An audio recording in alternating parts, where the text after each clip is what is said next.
Hello, everyone. Welcome to an early stream today here. No Survivor tonight, but there's still some Survivor news because the Survivor 50 cast just officially dropped today. And I figured we'd do a quick little stream, quick little video to talk about it. Because just for some context here, I saw the sort of like the rumored cast list like a week or so ago. And my understanding is that the final cast list is essentially that cast list. But I do not recall exactly who was on it or any of that. So I have not looked like deeply at the confirmed cast list yet. Although I think I have a pretty good idea of most of the people who are on it, and it's causing quite a stir. Because like, it's hard to find anybody that's particularly pleased by this cast. So I figured let's run down the list of people on the cast and sort of give some thoughts on who's on it. I did okay. And did anybody score the 50 draft? I didn't even. I guess maybe we could do that too. We could score the 50 draft.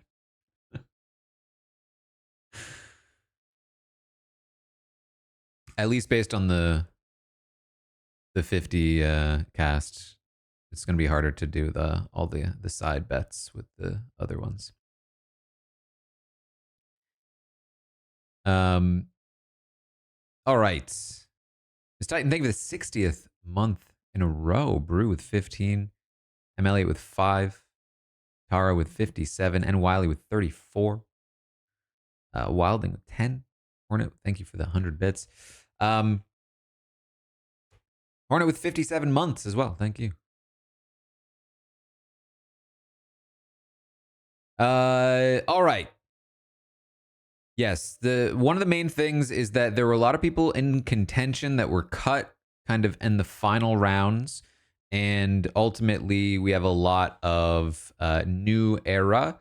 I don't think there's an issue with new era. However, what I've seen is that seemingly by new era they meant like the last 3 seasons and not the entire new era, meaning just that like 41 to 45 got like super shafted, or maybe 41 to 44, because they didn't have their own sort of returnee season in that time frame. Yeah, the thumbnail is going to be wrong on YouTube right now. What is it? Is it Goose Goose?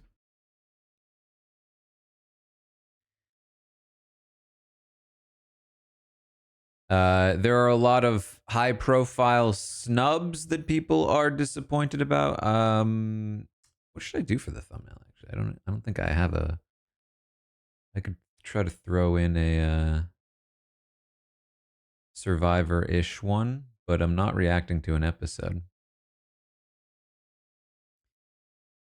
Yeah, I don't really have a good one for something like this, probably, but that's fine. We'll just change it to something generic after the fact.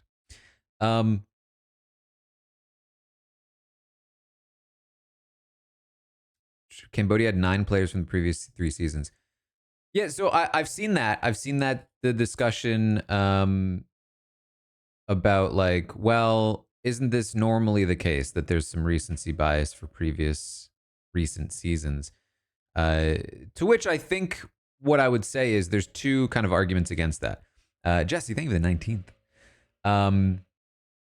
Number 1 is that this wasn't just any returnee season. This has been hyped up as like the returnee season for a long time.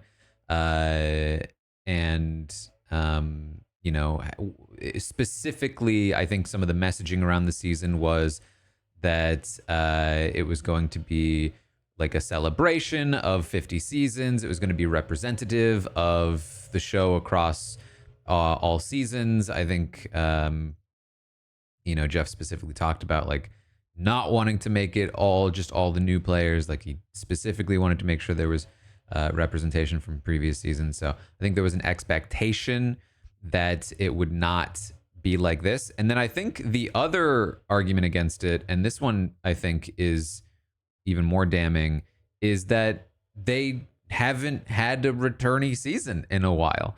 This is, I think, I would assume the longest stretch of seasons without a returnee season in the history of the show. I think, don't shoot me if I'm wrong, but I'm pretty sure that's true. And so, given that that's the case, it's sort of like, well, it makes sense that returnee seasons in the past have been pretty recent heavy, given that they're only covering a few seasons at a time, when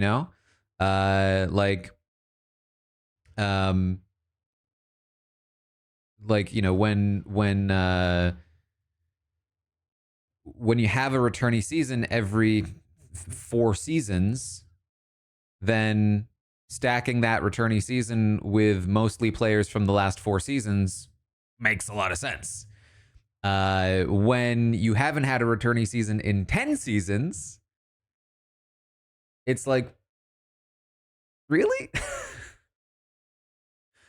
And then I think on top of that, it doesn't help that that we're getting a lot of people from, the most recent season, which is probably the most panned season in the last like 5 years. 5 years? That's probably too much.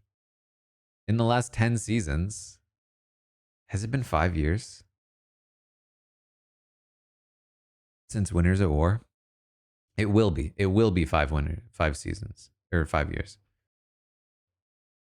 But basically, it's kind of like there's obvious reasons why this is, I think, a little bit different. But all that aside, Winners at War aired 5 years ago. Okay. Hold on. Let me just... Winners at War. 2019. Okay. We're just going to move on from that because that feels wild. Aired in 2020. That's a little better. So yeah, I mean, it will have been over 5 years since the last returnee season.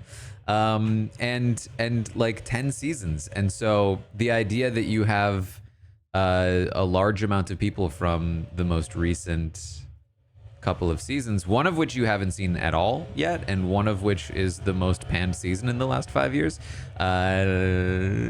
it's a little sketchy. Feels a little bad. But can you hear this? Can you hear this noise?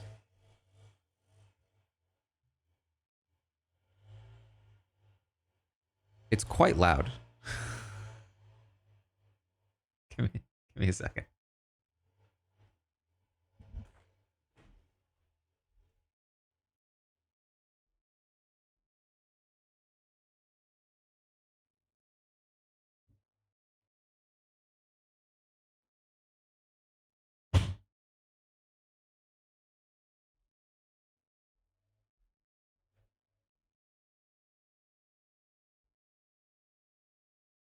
I'm reasonably certain that leaf blowers are probably the worst invention in the history of mankind. Like, I know we had that whole like Oppenheimer movie, but have we thought about the movie where we make it about the person that made the leaf blower? You know what I mean?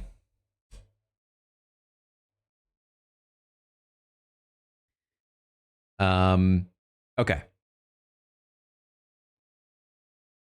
Let's pull up. I have Mike Bloom's article on Parade with the cast. Let's run through it. Let's see what's going on here. Let me see if I can do this and then this. That's pretty decent. Am I in the way? I'm a little bit in the way.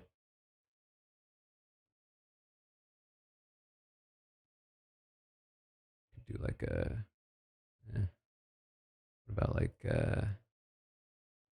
something like that? Make it bigger. And then also I'm slightly less in the way.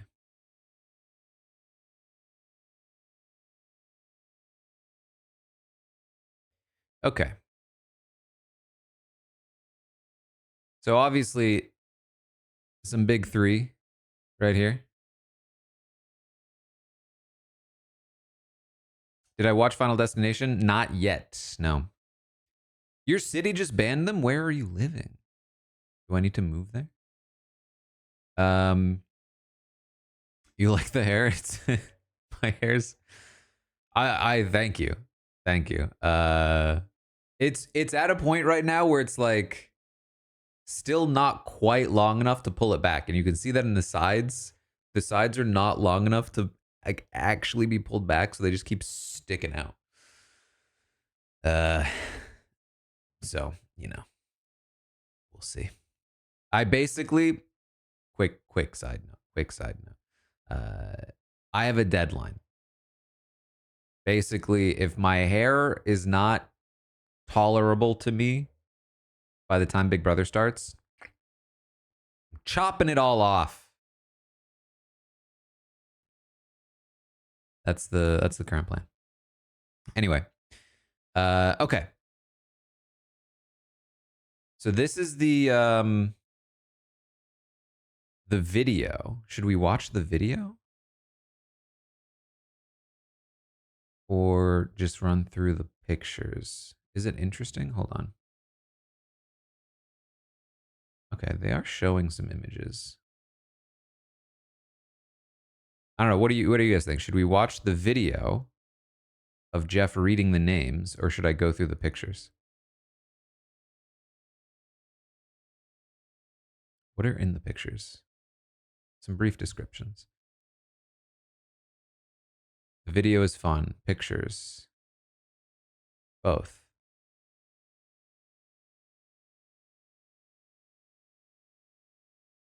Pictures first. Oh man, people are torn. I will look more friendly with longer hair.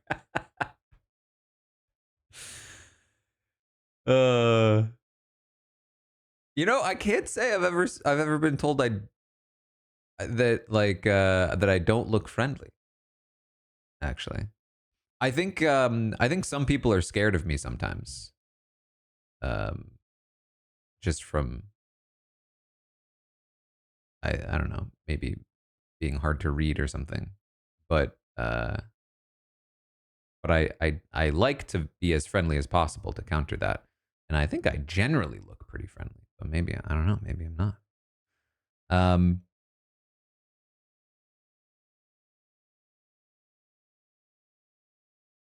All right, let's do video. I'm seeing more videos. All right. Let me make sure you can hear this.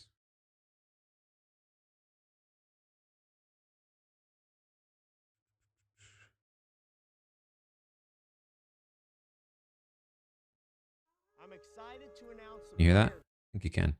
Let me turn it up.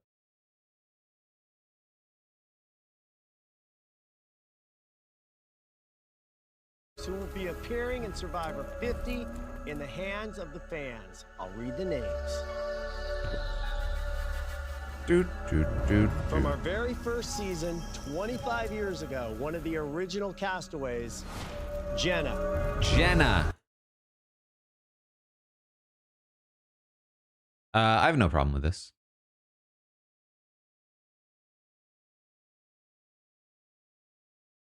I have no problem with Jenna.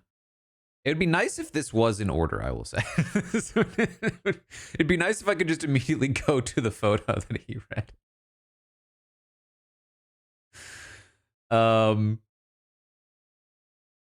Does she still watch the show? I have no idea. I would say probably most of these people, I do not know what they're up to. I guess I could do a search. Here's Jenna. This is an old picture though. I want a new picture. If I wanted an old picture, I'd just look at the video.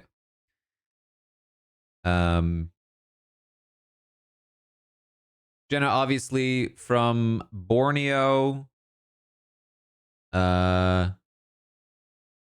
She came back for All Stars, I believe.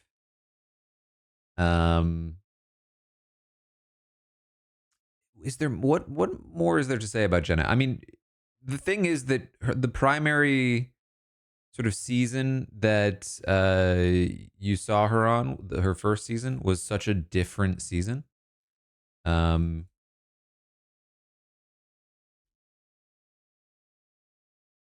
trying to remember. She just didn't make it very far. No, she did make it far, didn't she? In All Stars?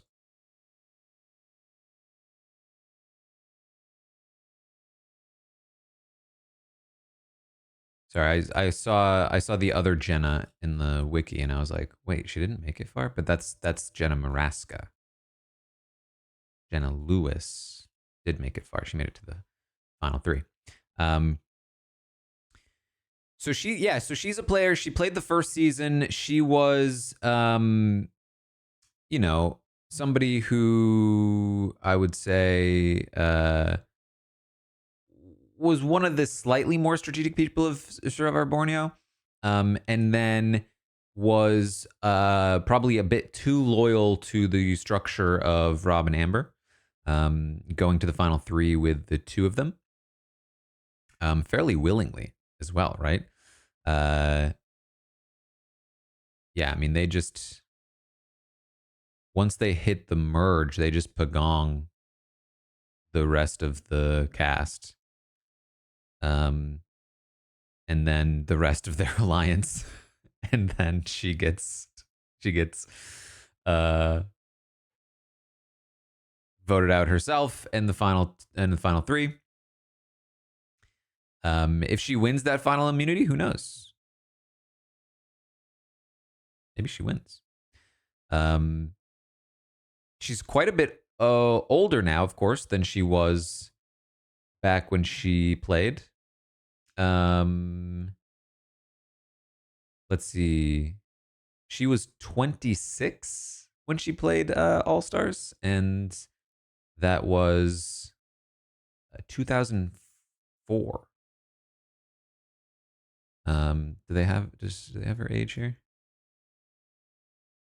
All right, Mike Bloom, what are we doing? We don't have age. We don't have current photo. You got to give me the info I need.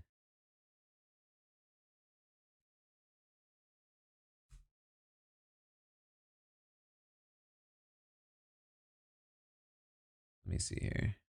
No, this one doesn't either. Where's it? What's an article that has this stuff?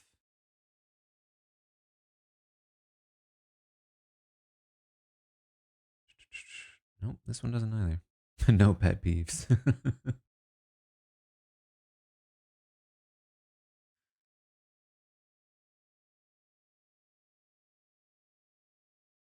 Does anyone have a good article for this? I can't find a single one that lists their ages.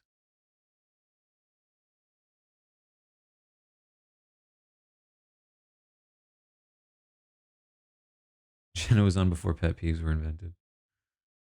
Here we go. I found one. She's 47. Yes, people are correct.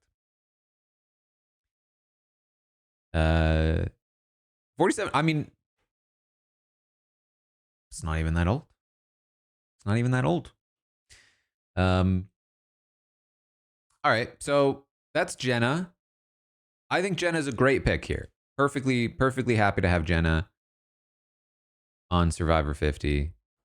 I think nobody's complaining about Jenna. From season 2, Survivor's first All-American hero, Colby. Survivor's first All-American hero. Do we need Colby back on our screens? I mean, I'm not mad at it. I'm not like excited to see Colby. I think that basically Colby played in Survivor Australia, or Australian Outback, I should say. Colby, as Jeff described, was the like all-American good old boy. He ends up taking Tina to the end rather than what was it, Keith or something, the person he could beat. He then loses to Tina. He comes back for All Stars, has a performance. Eventually comes back for Heroes versus Villains, and that was only what, like 6 years later at that point, which is wild, by the way. And he was kind of washed. He wasn't dominating the competitions like he was before. He was getting outclassed by some of the newer, fitter dudes. And he did not seem to have like the drive, which quite frankly, maybe he never did, right? Like, let's be real. But what's strange is that like, it's been much longer now. Colby is now 51 years old. And if he didn't have the drive, 15 years ago, does he have the drive now? Like, Jenna, I can see trying to mix it up in the new era. Colby feels archaic in terms of the way that he played the game before. And he showed no real adaptation when he played in Heroes versus Villains. So it's like, where does he slot into all of this? And yeah, in many ways, that could be interesting. I mean, a truly old school player in the game could be interesting. But so that's why I'm not like mad at it, right? He also is sort of an iconic figure in the history of the show. I think this is one of those spots I see people in the chat like, oh man, it should have been Jerry or whatever. I think those arguments are fine and valid. But for me, it's not like Colby is my first choice of person that I would choose to replace for another person like Jerry. I'd sooner take out like I'm sure we'll get there, but somebody from the new era. You know what I mean? Like Colby is not the person I'm like the most mad about on this cast. I think at the very least, especially on a 24-person cast, like I'm kind of interested to see what Colby's up to at 51 years old. Like, I'm not mad about that. All right. From season 10, the only player to ever be on a tribe of one, Stephanie. Okay, I'll get to the pictures here.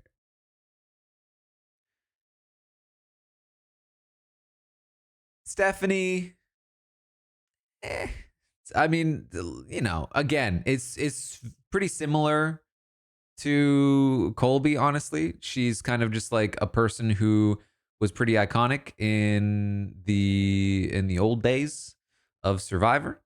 Originally on Palau. Basically, what he's referring to, Palau was the season where they did not have a tribe swap. And one tribe got literally decimated. They lost every single challenge, and it came down to her and Bobby John, and I think they like went to fire or something to see which one of them would survive. She survived and went solo into the following season. She then played on the season immediately following in Guatemala. She did very well there, but ultimately lost the jury vote. as the like one of the sole returning players. She then comes back for Heroes versus Villains, as many of the people back in the day did. And I would not say she had like a memorable sort of uh, experience, performance on Heroes versus Villains. She was not one of the people I would say was like the stars of that season. Um, I think she recently did like a snake in the grass, one of those shows recently. Um, something like that. Uh, oh yeah, she was on Traders, wasn't she? She was on Traders. Oh geez, she was on Traders. I remember this now. Man, that's a pretty damning. Oh, I did not remember that she was on Traders. Yeah. Uh, was she good? Because I didn't remember. it's I didn't even watch Snake in the Grass, and I remembered that more than I remembered her experience on the Traders. So but she hates Suri. Well, here's the thing. Suri was a trader on the Traders. She was on a season with Suri when Suri was a trader on the Traders. I think I remember her. Yeah, if I'm remembering correctly, she was like, somebody who helped Suri win against her will. So this could be bad for Suri. Yeah, this could be bad for Suri.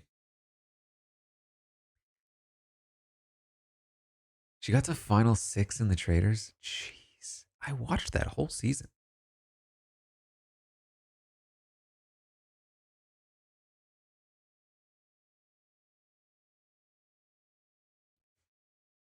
Yeah, okay.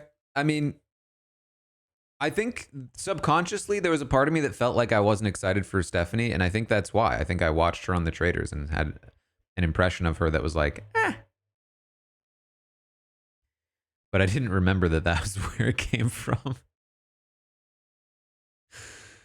Uh, honestly, for me, Stephanie is one of those players that's like, sure, it's fine, but there are definitely other people, especially from around this era, that I'd be probably happier to see here.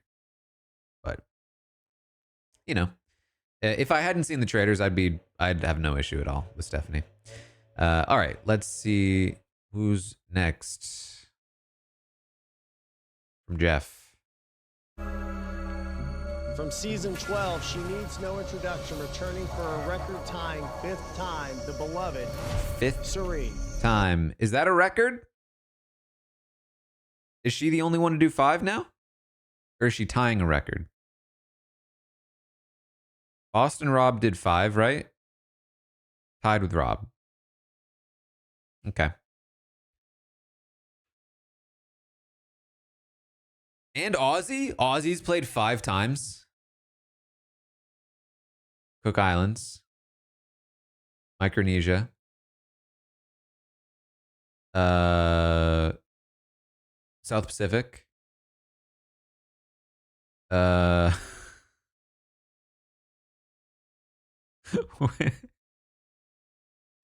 He was on Game Changers?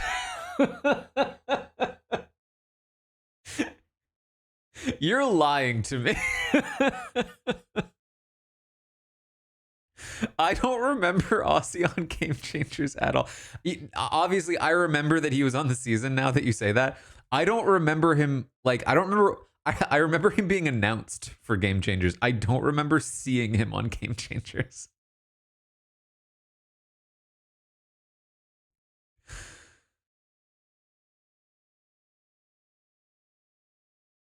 He made it so far.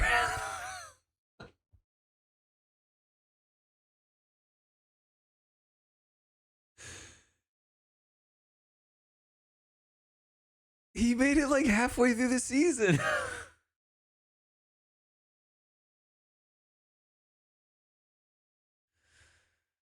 Oof. Listen, Ozzy undeniably was electric in Cook Islands. Um, then he had a memorable blindside in Micronesia. He had a heel turn in South Pacific. But quite frankly, like his Game Changers appearance should have been it, I think. I think that's it. Like Ozzy on Game Changers was bringing back Colby for this season, and it didn't work out. We don't need Ozzy back right now. When you look at the list, Boston Rob, Suri Fields, and Ozzy as the other person that's come back for a fifth time, that doesn't feel right. It would have felt right, 15 years ago, but it doesn't feel right now. But we're not talking about Ozzy. We're talking about Suri. So obviously, there's been some talk about Suri. Like, have we seen enough? And my answer to that is no.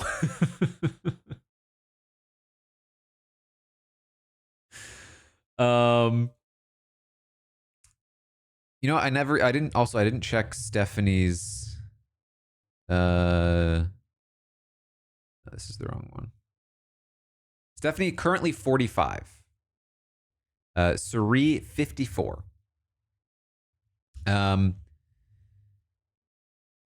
Here's the thing about Suri. She still hasn't won Survivor. And neither has Ozzy. But Suri somehow manages to, every time she's on a season, be a central figure who creates a lot of entertainment and often comes close to winning. And she's never really even had the same experience twice. Like, she's gone out in weird ways, but she plays the game in whatever way suits her in the moment. She was phenomenally entertaining on Big Brother. She was great on The Traitors. This is not a scenario for me where, like, oh man, we're going to watch Boston Rob do the buddy system for the fifth time. And quite frankly, even Boston Rob is often entertaining whenever he's on a show. So I don't even think that's quite as damning a thing either. But Suri has never disappointed. That's the thing. It's like, I don't think it's about like, oh, you're going to bring back this person again. It's like, have you seen The Challenge? Like, this is a very normal strategy in these games. Suri is a star. She makes great TV every time she's out there. She plays hard every time she's out there. And so I don't have an issue with it. I can see why some people might. Like, oh man, like, I feel like I've seen enough of Suri. And she's also, I believe, on the Survivor Australia cast. So that, I think, adds some more to it. She's hit a lot of shows lately. Big Brother, Traitors, now 2 Survivors in a row. Track, thank you for the 8th month. But for me, I'm not mad. I'm not mad. And if this was, because here's the thing. I think Suri's inclusion in this cast is necessary if it's the cast we want, where it's like representing all eras of Survivor, legends of the show, all of that stuff. Given that that's not quite what we got, I do think that Suri, there's a little bit of a little bit less of a reason to include Suri. If this is going to be like let's do an all-star season of the last 3 seasons, then it's like, okay, maybe Suri doesn't need to be on that cast. But you can't really have a cast of Survivor that is a celebration of of the show without Suri at this point, I think. She's at the very least going to deliver in a way that likely a lot of the other people from these past seasons will not. So, you know, that's what I think. Okay. Next up.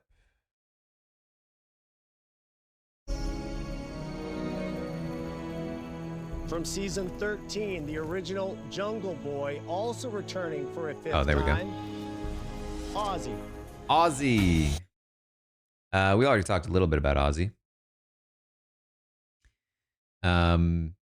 Ozzy, now 43. Wow, still pretty young for how long ago he played. I mean, the thing about Ozzy is that his entire sort of game was winning comps. I mean, it was the same sort of thing with Colby back in the day. Like these physical players who don't have the physicality anymore. I do think there's something interesting about that. I just don't think we've seen it yet on Survivor. And going back to the well with two of those players, you know, Ozzy has never been somebody who's been capable socially or strategically of playing the game. Not in any of his seasons. And so, you know, this is the first one for me that I think is a real head scratcher. Like the fact that we saw him recently in season 34, recently enough, is like I feel like he already had his shot in this in like a modern era. And it was so unmemorable that I did not even remember it.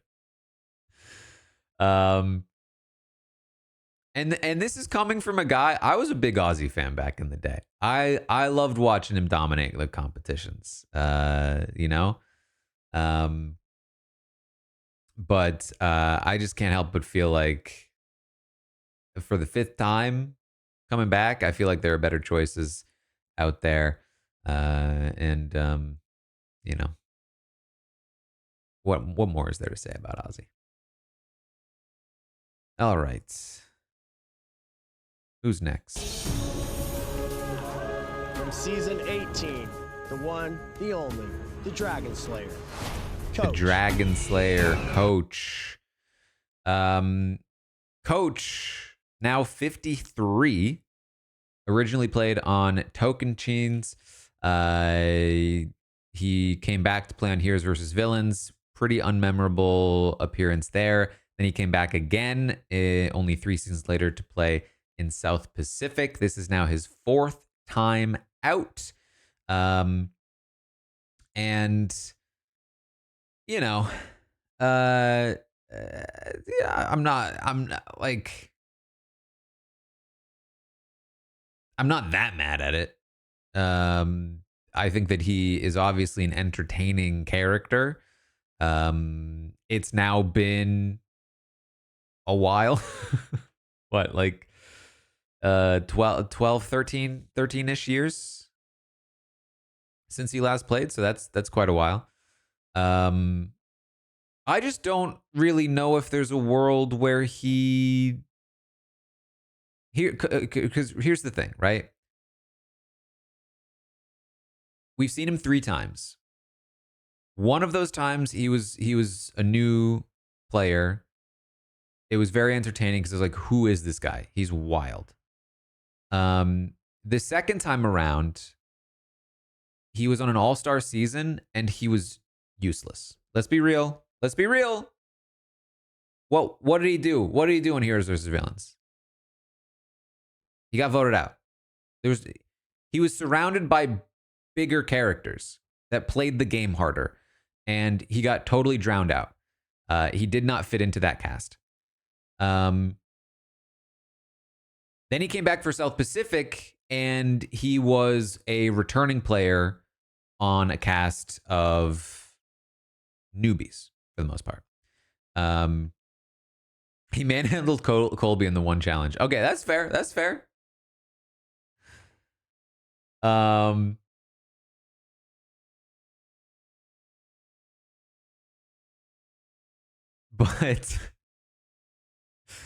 South Pacific, he was a huge character, but I think most returning players on newbie seasons are going to be. And I just don't know that he fits into these kinds of seasons where it's like an all-star season. Who's going to put up with his nonsense on a returning cast like this? I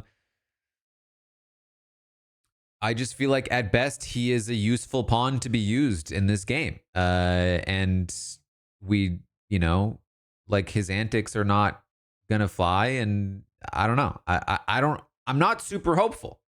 I'm not mad, not super mad about it. But it's another one where I'm like, were there better options? I don't know. We'll see. We'll see. Oops, I didn't need to go up this time. From season 32, a master strategist returning for a fourth time, Aubrey. A master strategist. That's a bit of a jump. We just went from season 18 to season 32.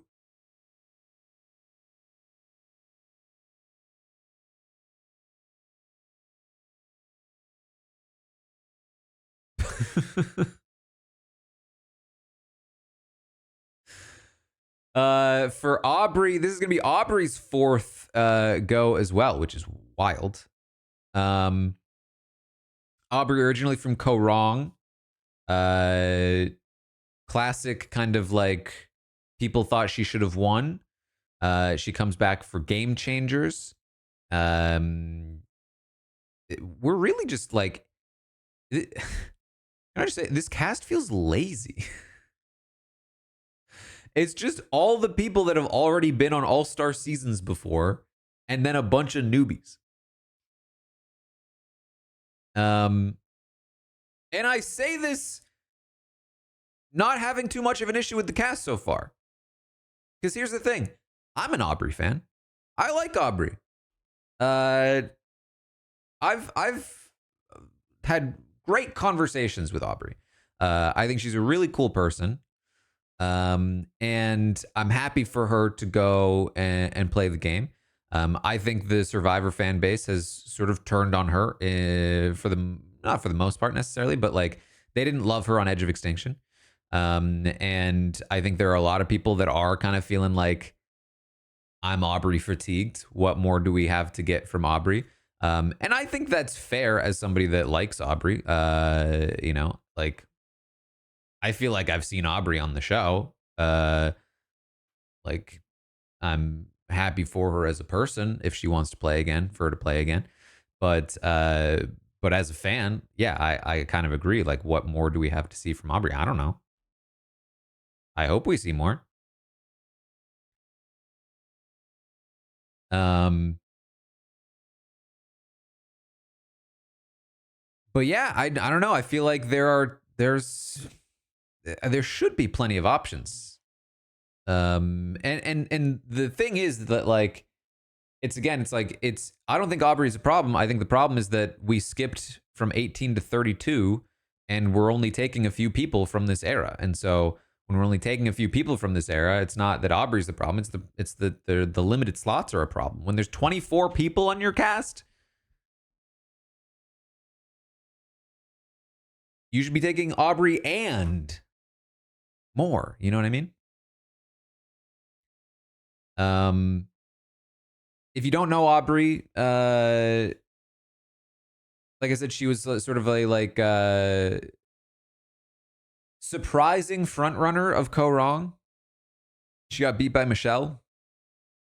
Back in the day when there was quite a war waging amongst the Edgic people, the Michelle truthers versus the Aubrey's obviously going to win people.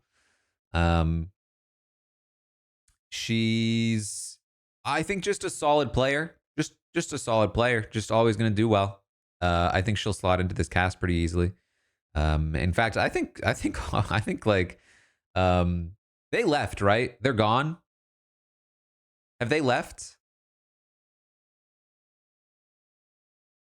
I'm gonna need some quick confirmation on that. We think. Listen, who's listening to me right now? If you're on this cast, you're not watching this stream right now, right? Like that would be wild. I think Aubrey, somebody to watch out for to potentially win this season. Because who's looking out for Aubrey? She's very friendly. She's very easy to get along with. Q, that's fair. Q might look out for Aubrey. That's actually so true. And I might need to retract my statement.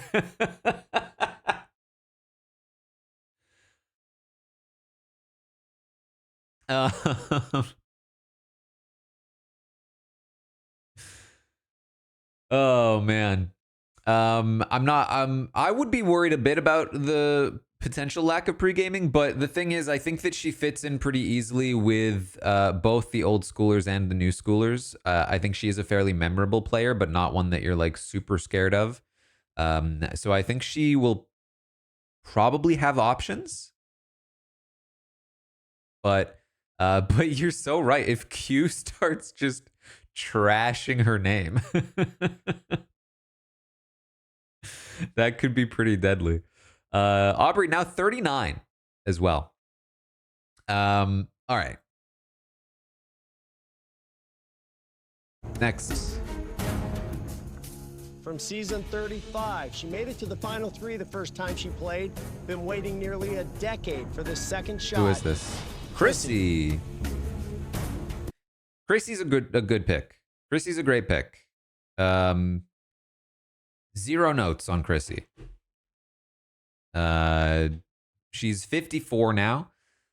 She originally played Heroes versus Healers versus Hustlers, which is, I think, probably the worst titled season of the entirety of the show. A lot of people feel like Chrissy was robbed. You know? Was Chrissy robbed? That's maybe up for debate. You know, I think there are people that say that, you know, like if Ben hadn't gotten in there, it would have just been Devin that would have won. People say, well, she should have had more respect on her game from the jury. But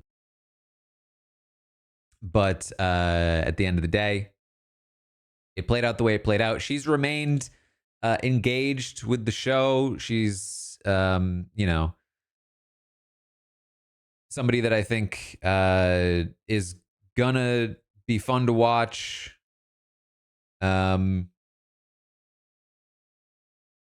Just a solid pick. I wonder where she stands in terms of like connections. But is she likable enough to win a jury? I think so. I think Chrissy's a very likable person, quite frankly.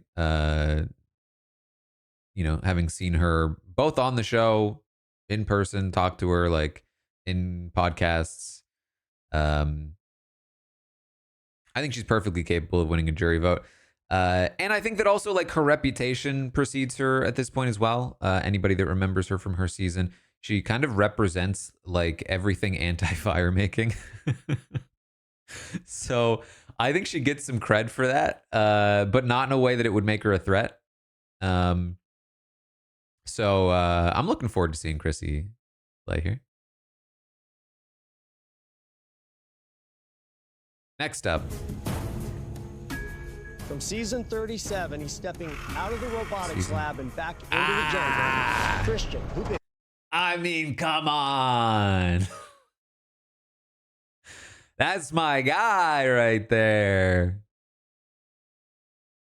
Christian Hubicki. My number one pick to have been on this season. I mean, it's just a slam dunk, right?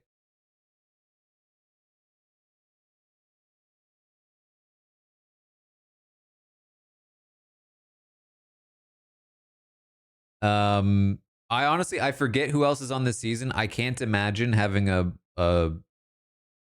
deeper rooting interest at this point. It's like given that Rob Sesternino is not on this cast, I can't imagine not being all in for Christian. Tilly, thank you for the 34th in a row.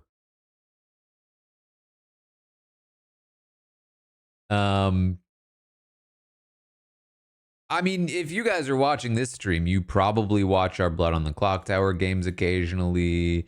You've probably seen Christian in podcasts.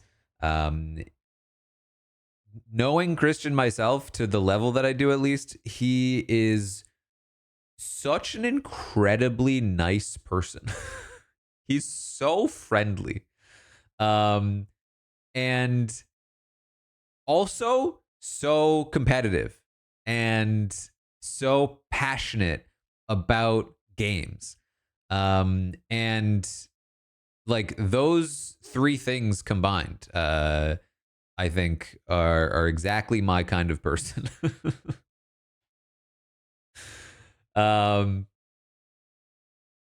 He just loves analyzing things, thinking through different strategies.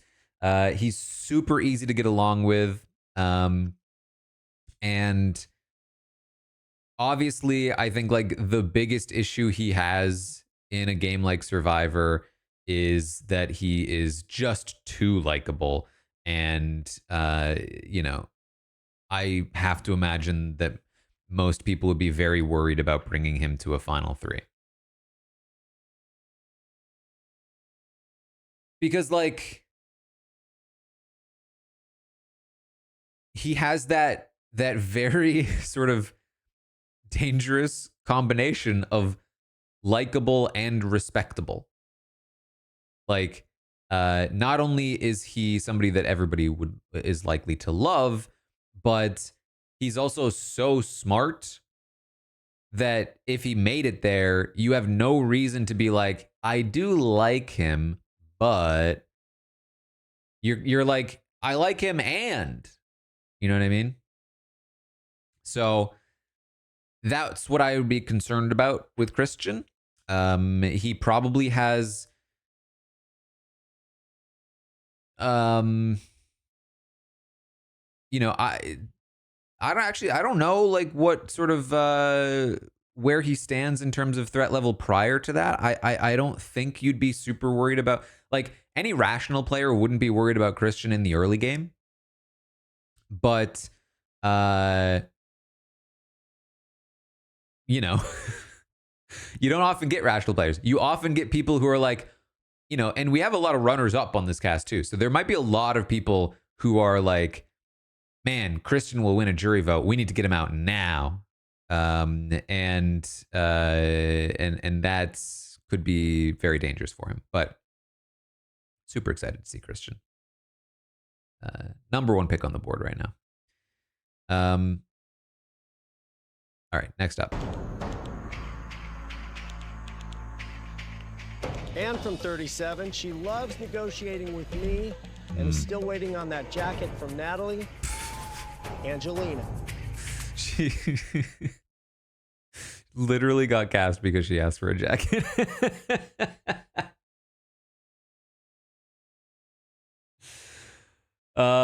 Angelina. She was another slam dunk to be included on this cast, or any returning cast. Really, that's the thing too. Not only is this because I forgot about this because I said this is the first returning cast in 5 years since Winners at War. That's not even really true, right? Because it is actually Game Changers, isn't it? Game Changers is the last returning cast to not be Winners at War, where most people were ineligible for it. So it's like 37. What was 38? Who was on 38? Or sorry, not even 30. Where was Game Changers? Game Changers was 34? So it's been since 34. 38 was Edge of Extinction. Okay, Edge of Extinction. No, you're right. You're right. Edge of Extinction I would count as a returning season to some degree. But still, it's there were like these like people like Christian and Angelina are people that were like shoo-ins almost 10 years ago now, and they've had to wait 10 years to even have a chance to come back. You know?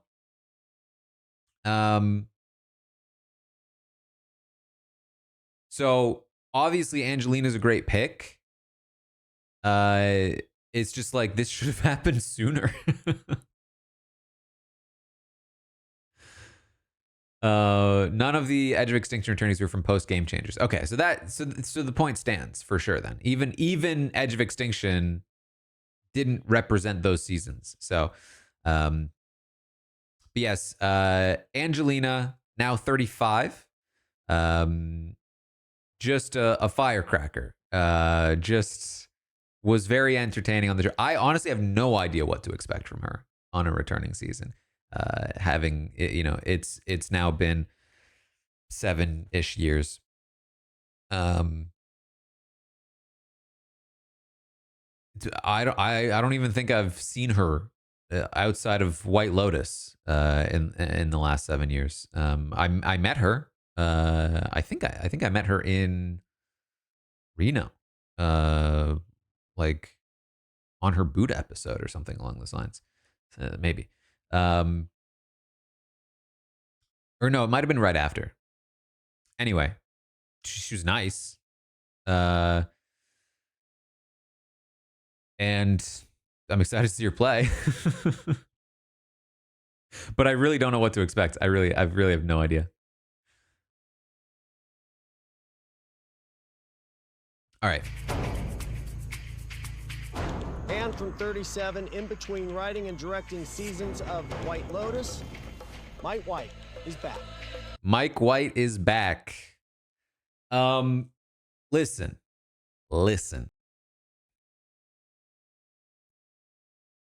This is the one I'd seen rumors. I wasn't sure if it was true. This is the one I've already seen for sure. And like I said, like none of these are surprising me because I've seen most of them already. Most of them hadn't been confirmed.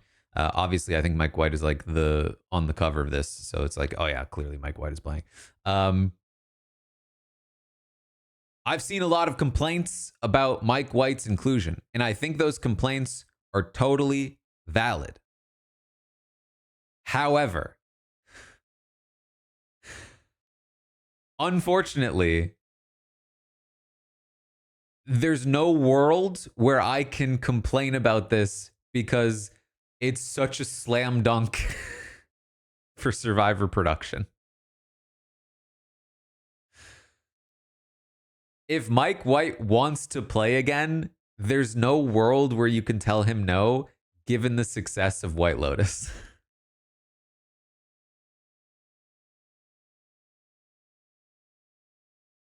White Lotus is a cultural phenomenon. And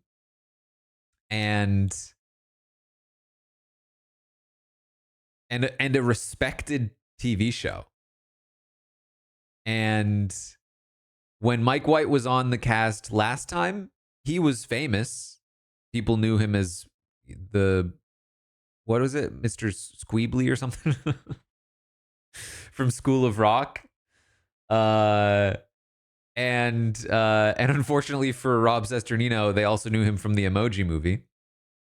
Obviously he made Enlightened, but Enlightened was like it was not White Lotus.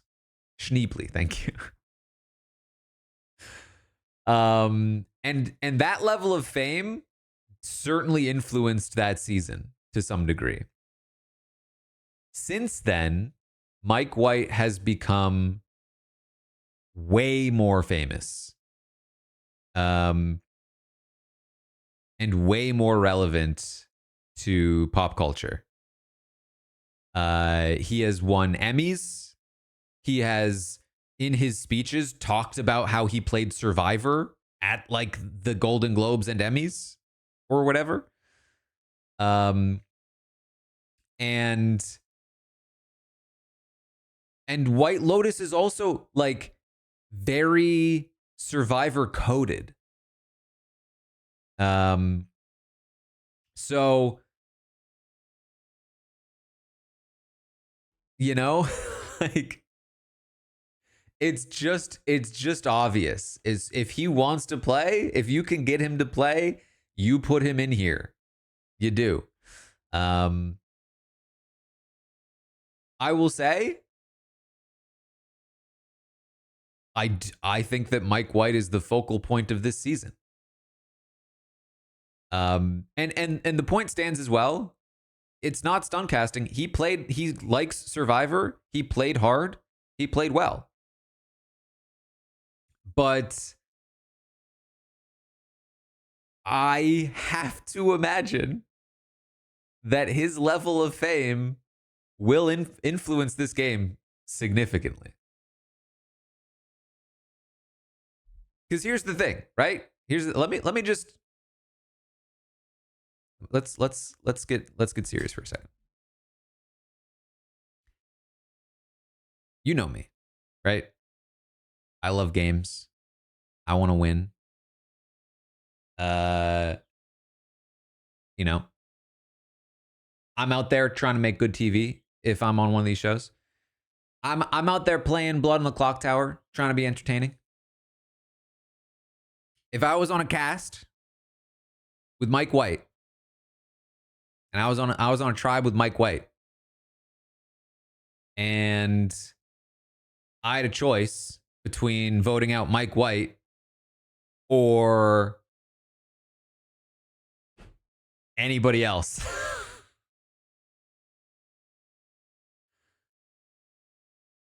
I'm going Mike White, buddy. I got you. You know what I mean? Like, why wouldn't I?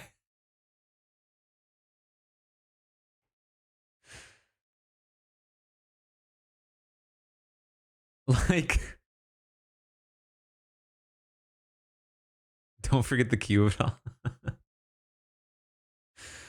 It's just, I feel like there's a layer of protection. And it's not even, it's not about like getting a cameo necessarily, right? Because like, who cares about a cameo?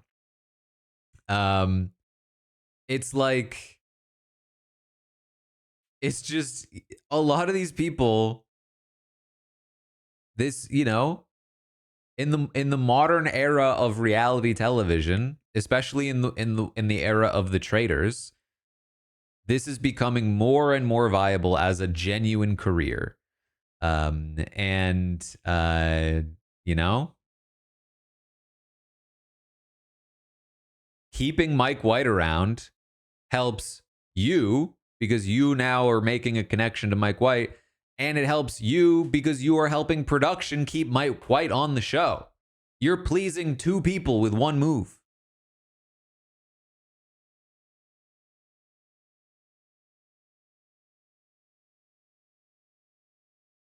Now, listen, am I going to sacrifice my game for Mike White? No.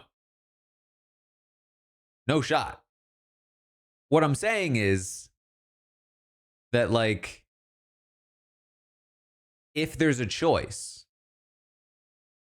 you know what I mean? So I expect Mike White to be around for a while, is what I'm saying. And the other thing that people have talked about is like, well, obviously Mike White's not going to win the game. Mike White's not going to win the game. Nobody would vote for Mike White in the jury, right? To which I would say, if I'm on the jury,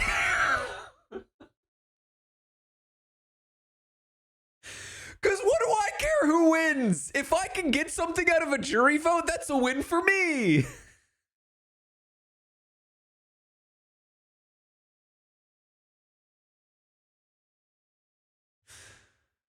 Normally, I would say, I want to make a good season. I want people to like my season. But I've already played in this situation. I'm already somebody that people like from a season that is good. If people trash this season because Mike White won, it was a walkthrough. Sorry.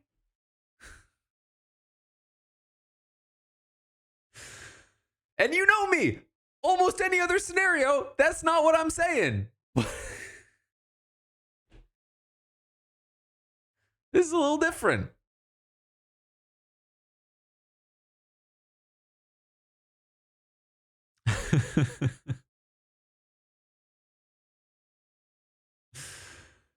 Oh boy. All right. That's the Mike White of it all.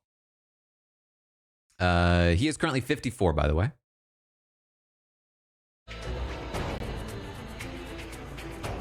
From season 38, Survivor's favorite newscaster, Rick Devens. Rick Devens. I think this is another one that some people are mad about. I'm not mad at Rick Devens. I'm not mad at Rick Devens. Why be mad at Rick Devens? Was I a fan of Rick Devens? I wasn't. I didn't enjoy that season very much. I didn't enjoy the Rick Devens show. But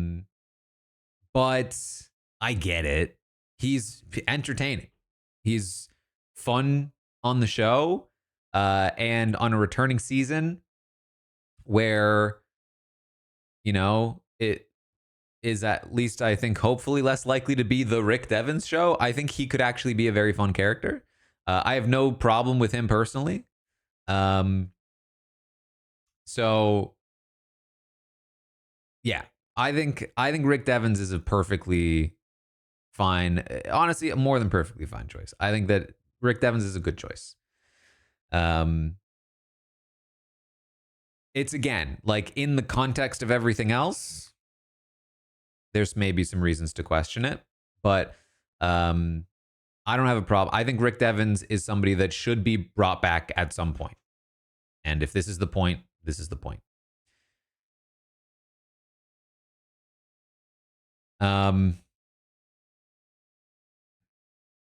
Basically, if you didn't know Rick Devens, he is now 41, by the way. He returned to the game in Edge of Extinction post-merge and went on a bit of a run where he was like finding idols and just like winning immunities and playing hard and narrating the season. And they basically used him as the ultimate red herring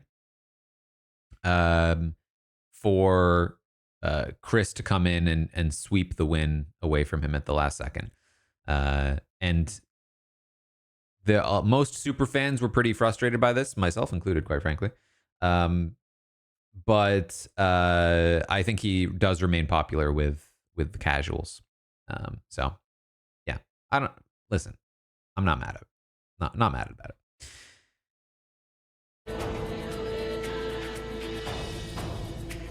From season 42, one of the most physically intimidating challenge 42. performers we've ever seen, Jonathan.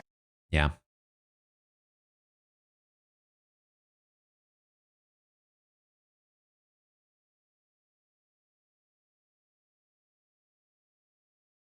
I'd be more okay with Jonathan if we didn't also have like Ozzy and Colby.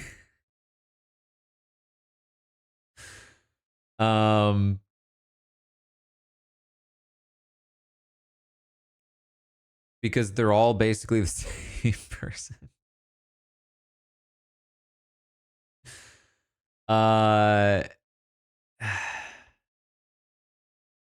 Jonathan, he's 32.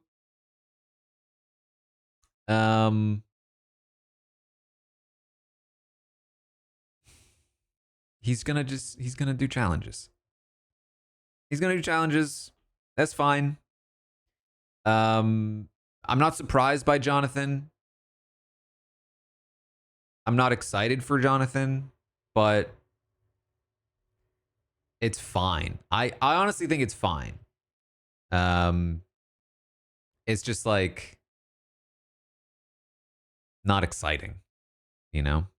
Uh he's we're just gonna get more epic slow-mo shots of him literally carrying his tribe on his back and all that. It's again, yeah, I'm hearing only person from 41 to 44. That's wild. Jonathan being the only person from that section of seasons, that's wild. That makes it a wild choice. Jonathan on his own, fine. Jonathan, but not Shan, Jesse, Cody, Ricard, like all of these other people, Marianne, Omer, that's wild. That's wild.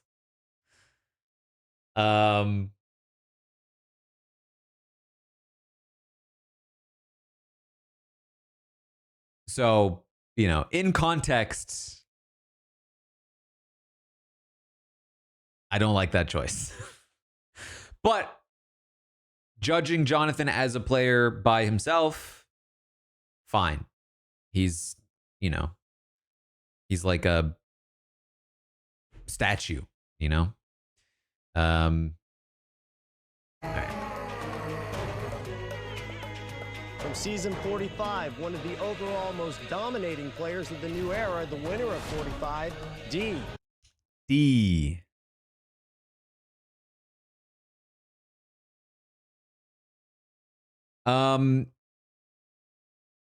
I'm not mad at D. Here's the thing. I think D should come back. Should D come back for this season?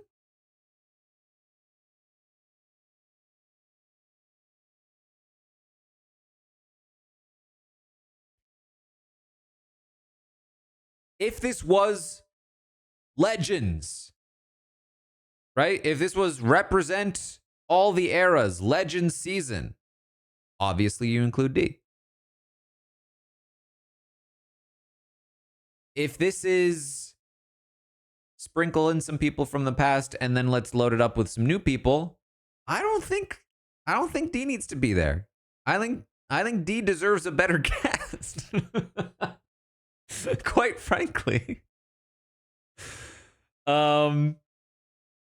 It's like we're trying to have our cake and eat it too, and I feel like the mixture, the going halfway in both directions is not working.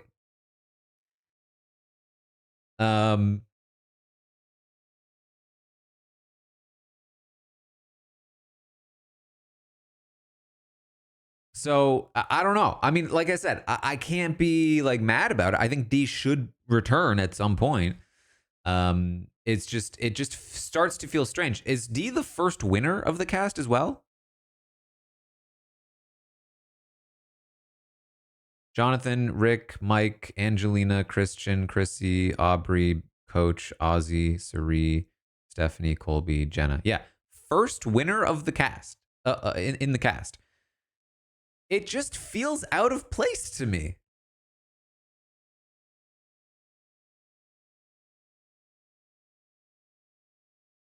I don't know.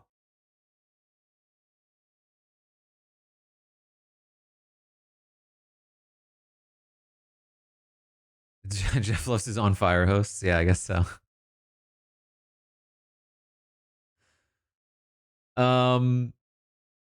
I mean, I agree with Jeff. I think she is one of the more dominant winners of the new era. And for that reason, she does represent the new era well in that sense. But again, it just doesn't feel like it meshes with the rest. And I think we're about to head into the back half of this cast, which feels like such a departure from what we've gotten so far. And I think that's part of the disconnect that's happening. So that's happening right now.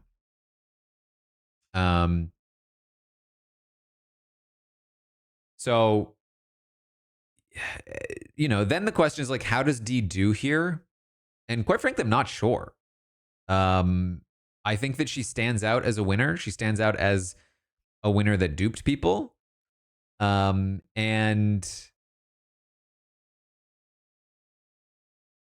you know, I'm sure other winners, because I'm pretty sure Kyle's on this cast. I think other winners like Kyle would want to play with her, at least for a bit. But like, is that enough? I don't know.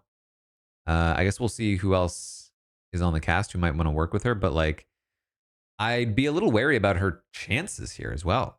But you know, I say that it's a 24-person cast. There's all kinds of different ways that this could play out. So I don't think she's like dead in the water or anything. With the right tribe makeup, she could be in a pretty good place.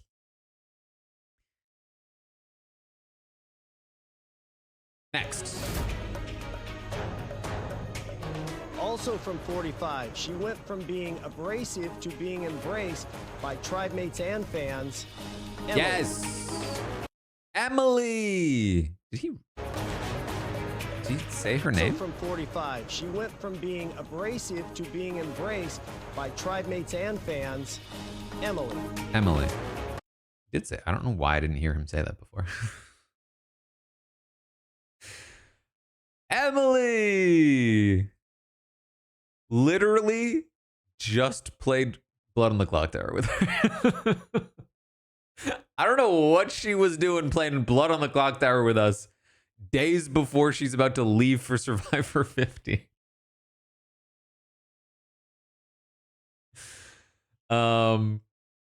If you're watching this as a YouTube video, you can literally go back to the last live stream I did. She's in it.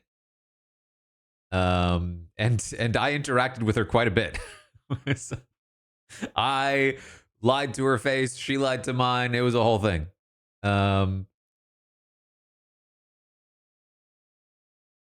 She is 30. She's was very fun to watch on her season. And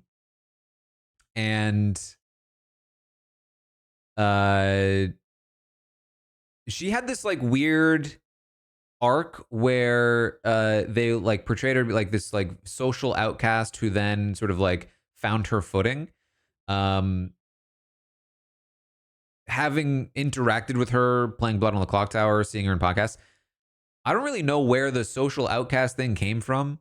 I don't remember the specifics of why she seemed so like outcast in the beginning.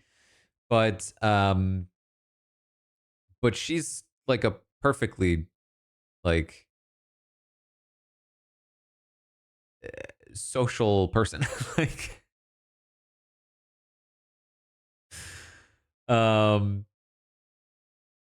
I think that yeah, maybe she like is, yeah, I guess I would say that like she's pretty happy to just like, yeah, be blunt. But not in a way that is like disrespectful or I would say abrasive. I don't think she's abrasive.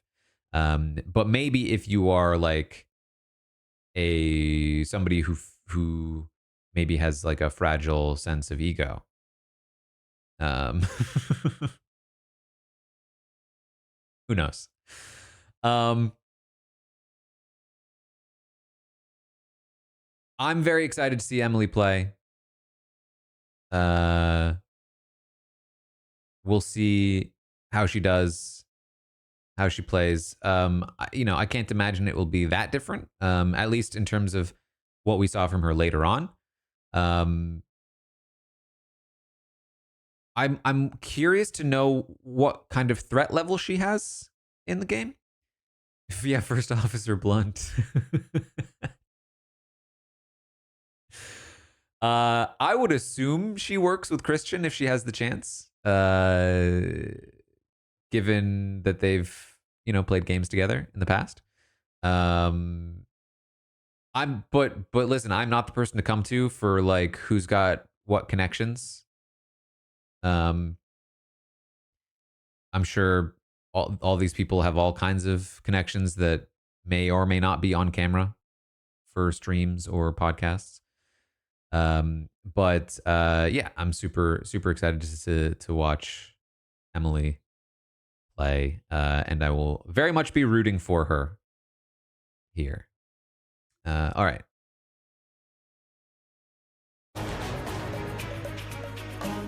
From 46, one of the most electric. Hold on.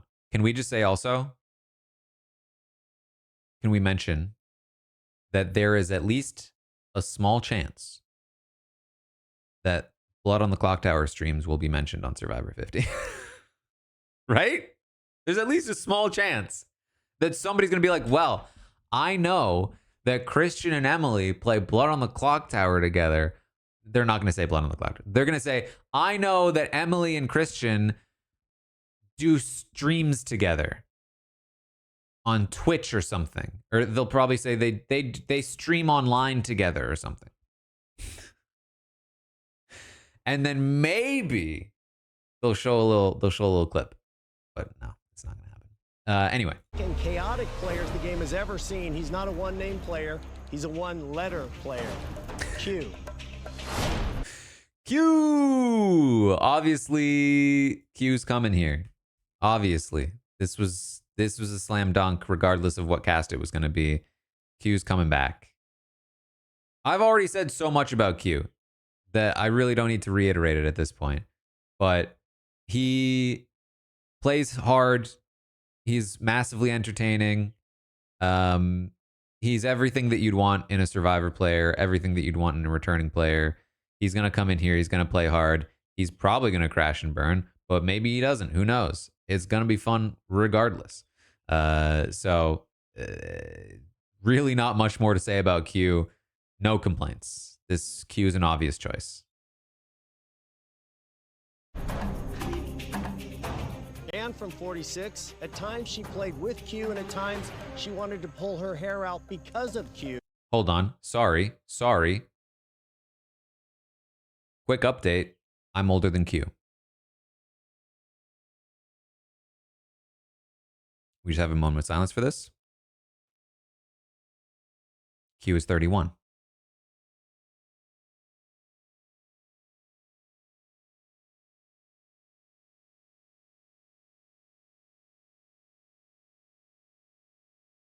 Okay. Back to Tiffany. Tiffany.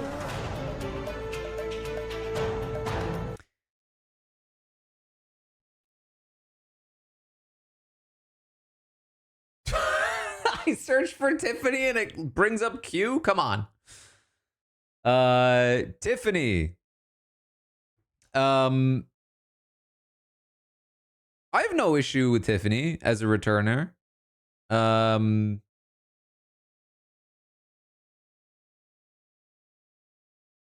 It's just like, does Tiffany fit into this cast?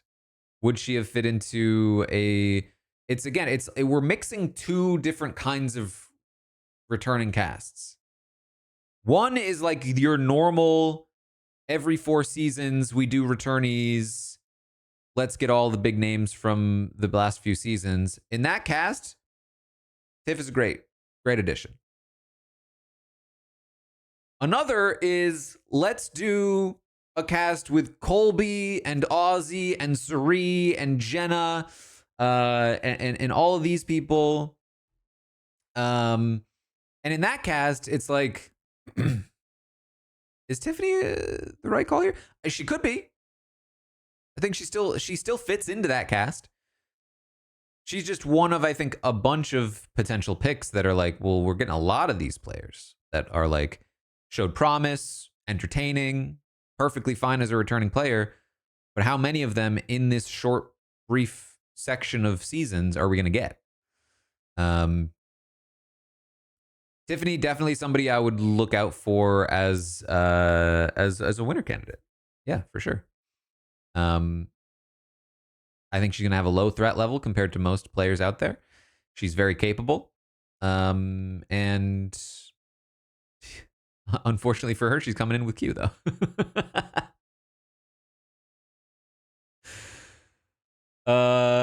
All right.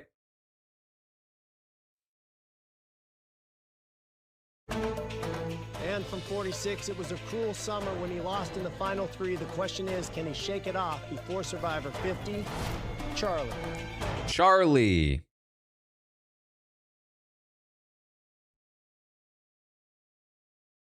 Charlie Davis. 27 years old. This is another one. It's like there are two ways to look at it. One way is without context. Without context, yeah. Charlie should return. He had a memorable loss. He was good on the show. I'm not mad at Charlie coming back. The other way to look at it is with context. Is this the place, given everyone we don't have? Is Charlie the right choice? In a world where, you know, we have like 5 people to span the first 40 seasons. It's more than that. Do we need Charlie? Do we need Tiffany? Do we need so many of the people? And honestly, I would take Tiffany over Charlie right here. But I could go either way. I think this is when you really start to question, like, we're running out of spots, and there's a lot of people that I'd rather see that fit the same kind of story arc that Charlie had, like Jesse. I think Jesse is, a lot of people are saying like Charlie over Rob Sesternino, and it's like, sure, but I don't think they fit the same spot. But Jesse is kind of the same story arc at the very least. They're not the same archetype necessarily, but like,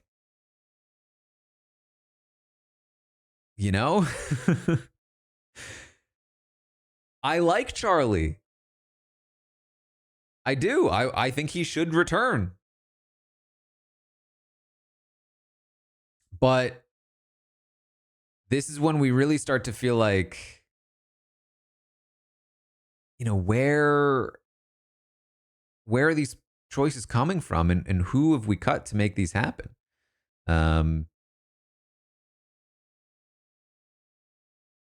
So again, the thing is, I like Charlie, and I think that he should return, like I said.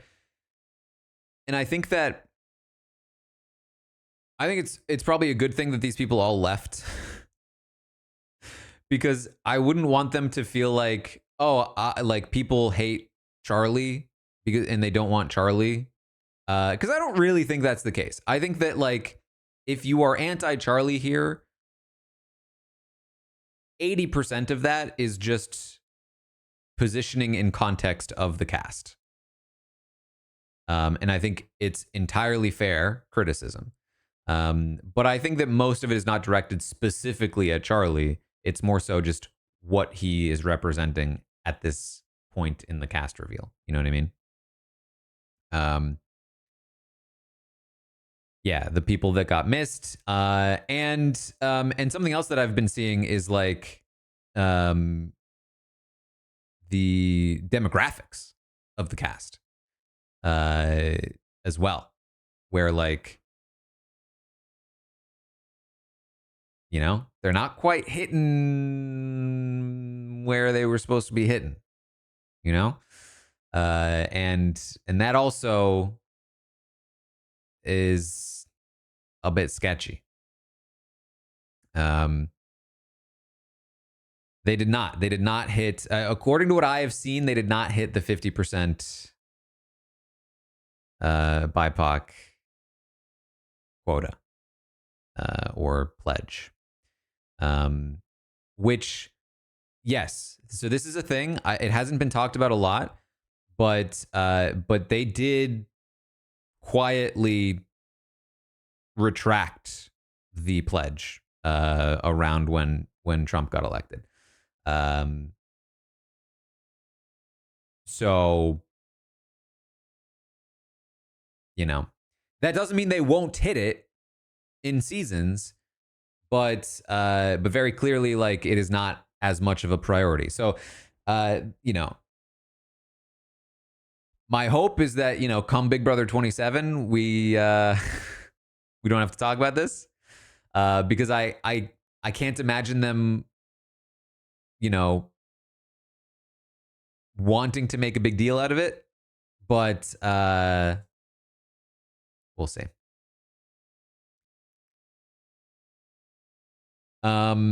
Anyway, next. From season 47, she started the game playing with no emotion, then realized emotion was the key to her game. Genevieve.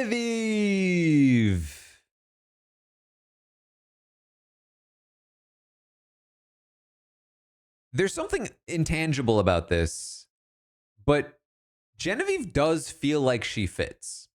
Am I wrong? I feel like I've seen this sentiment too. I feel it instinctually that, like, yes, Genevieve makes sense. And I feel like most people I've seen seem to agree.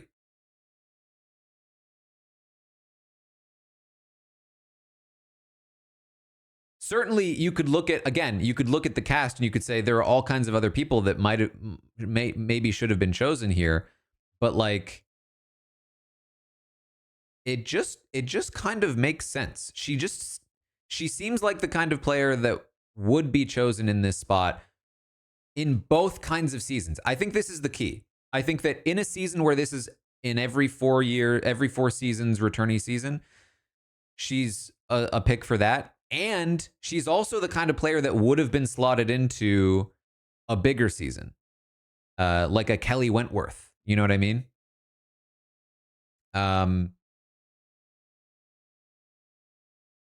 So I think this works. She's 33. And she was very fun to watch.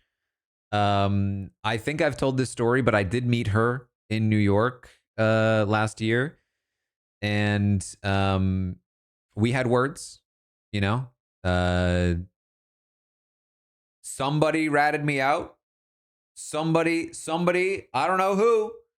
Somebody let her know that I like to maybe try to position, you know, in a strategic spot for flights.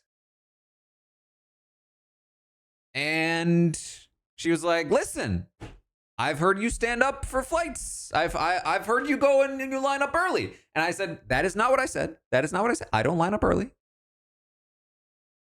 I strategically position myself so that I am poised to potentially be at the front of my section. That is all I do. Okay?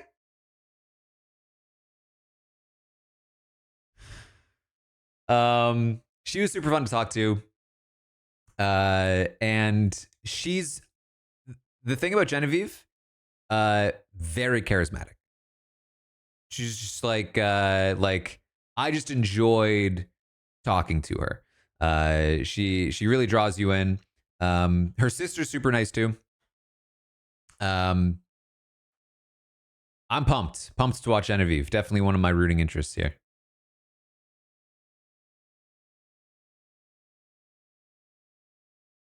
All right, next. From 48, she came into the game with a lot of self-doubt and emerged an assassin. Camilla.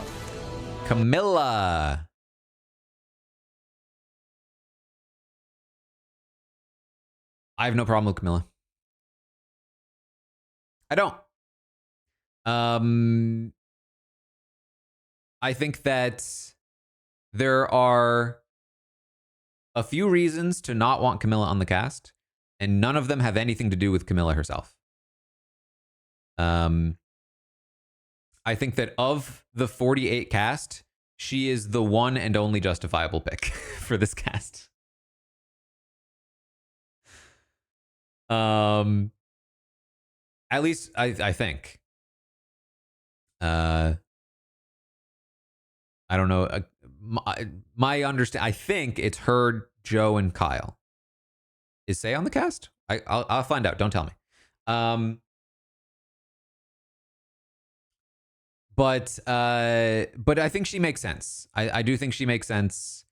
She was part of a very sort of winning game, got sniped at the end, and was like a compelling character, and has the recency thing.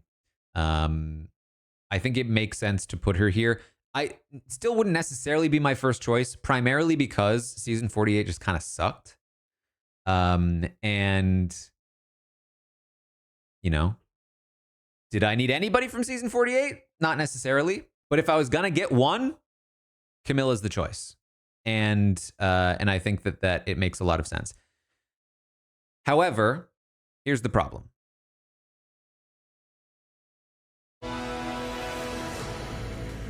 From 48, he's cunning, athletic, and charming. The winner of 48, Kyle. Camilla and Kyle is a problem to me. Because I like them both. But I very, very much want to see them both play individually.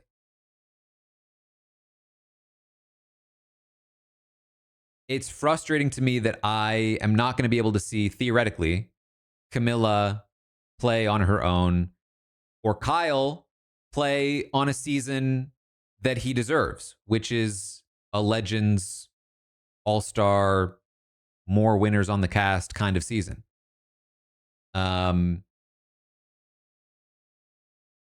for them to both be on this cast together is just, it's disappointing on that level. It's disappointing in the sense that I literally just watched this show this season, and I really am not looking forward to watching it again. Like, best case scenario for them is that they just do the same thing, which is going to not be fun, I think. Especially because it wasn't fun the first time, because the editors did not know how to edit it, I think. This just feels rough to me. I think that you take out Kyle, you take out D, you put them on a proper Legends season, the cast feels better. You don't even have to replace them. The cast feels better to me. 0 winners, lots of people who've tried a bunch of times, lots of people who might have some potential. I think that feels better to me. Would I also like Joe to be off the cast? Yes. But I really feel like let's just surgically remove Kyle and D. Let's plop them on season 53. Like Legends of the New Era, where with Jesse and Omer and Shan and Ricard and Carolyn and Jam Jam and like Marianne, and like that's where they fit, I think.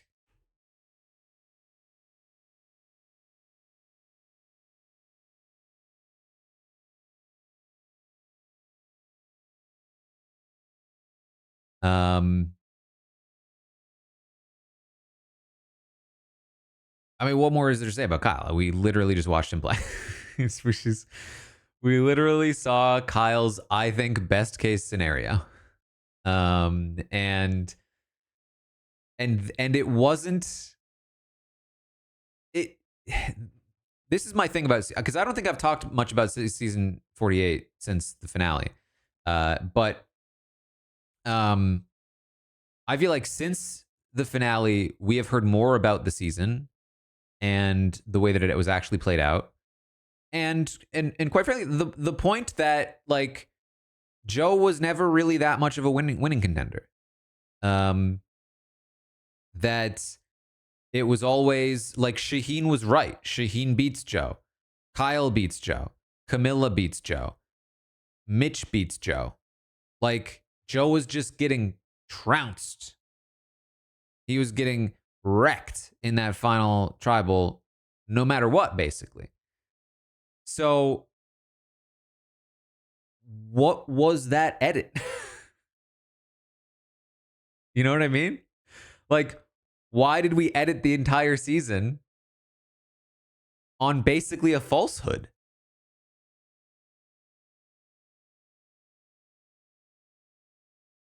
Because we not only edited the season to make it seem like Joe was the default winner if he makes it to the end, but we also edited the season to justify that thought process. Consistently throughout the season, Joe was shown to be correct about more things than anybody else. He was right when Shaheen was wrong. He was right when Kyle was wrong. He gets a couple of key things wrong, especially toward the end, and we're meant to sort of look at that as like his fall from grace, theoretically. But he's also like the person making all of the decisions, the final call on so many of those decisions. And it just is a wild way to edit that season, in my opinion. I think that Kyle played a really cool game, and the kind of game that I would be really fun. I would be really like entertained by watching. Like me particularly, I love the idea of somebody going in having like a secret alliance, using a secret relationship to benefit their game, using a meat shield in a guy that claims honor and integrity. I mourn for my own experience watching Kyle's game because I think it was a really cool game, and I don't feel like I got to watch it in the way that that like helped sort of do it justice. Another part of it too is that apparently like him and Camilla, they weren't even that tight. They were like a strategic connection, more so like he was tighter with Joe. That was the truth. But like that's not really how they showed it to us. They showed it in a different way, in my opinion, and it just was frustrating. And so it's like, if that's Kyle playing really well, do they even know how to edit Kyle? You know? And if we're including both Camilla and Joe on this cast, clearly production seemed to like the result of what they got. Are they just, we're just gonna do the same thing?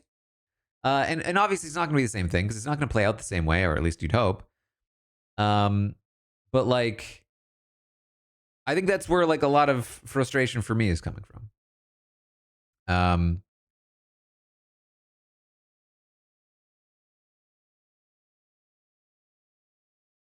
I hope things go well. But this is definitely like a source of this is a sore spot for me. All right.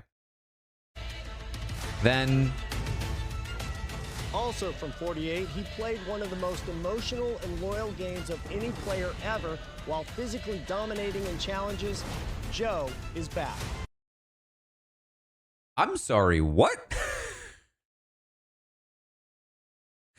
Did he just call Joe one of the most loyal players ever? We're talking about the guy that betrayed most of his alliance on false information?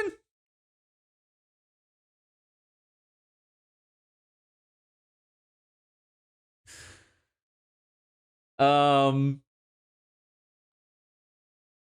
like Joe. This is my thing. I do.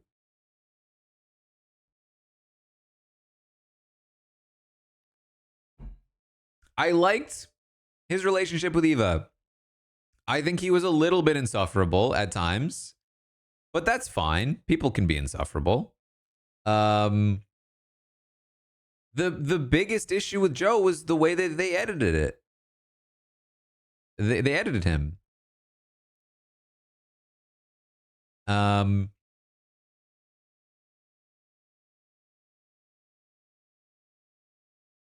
I mean, does he come back and change things up and not talk about honor and integrity? I don't know. I haven't really heard much from him. I haven't looked into his interviews post-season much, but like, he doesn't really strike me as the kind of person that's going to do that. He strikes me as the kind of person that's like, oh, I was a fan favorite for how honest and loyal I was, then I'm just gonna be that person again, right? Like,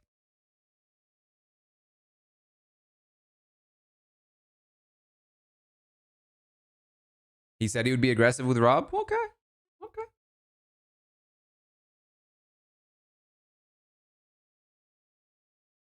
Um, it just it just feels too soon, to be honest. It just feels too soon to put this trio back on a cast. They're not in order. Um, that's how I feel.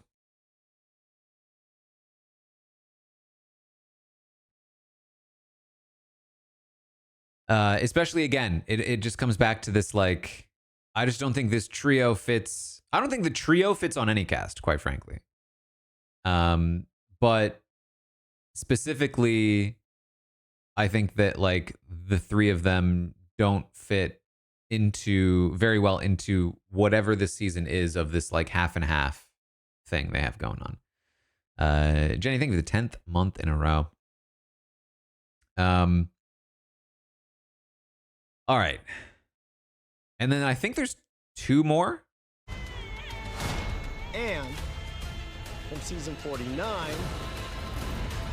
Oh, question mark. 2 players from a season you haven't seen that won't premiere until the fall. Those players will remain a mystery for now. There you have it, the record-setting 24 players who will be appearing in Survivor 50 in the hands of the fans. All right.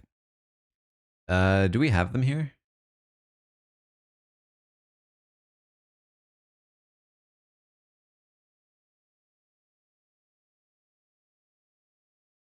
Doesn't look like it.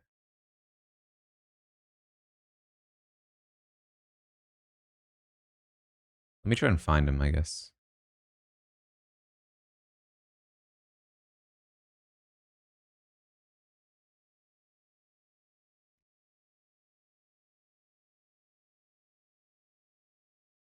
Hmm.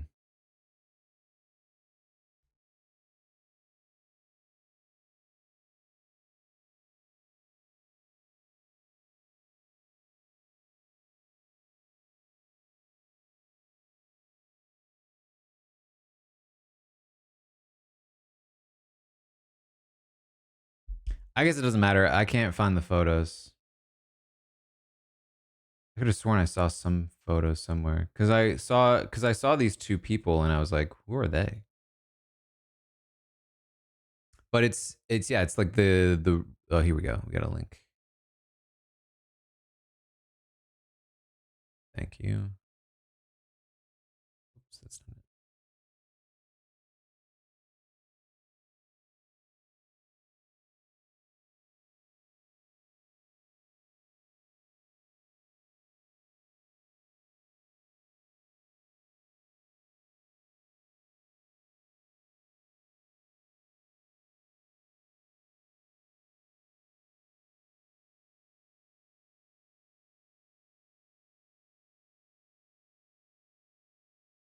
These two.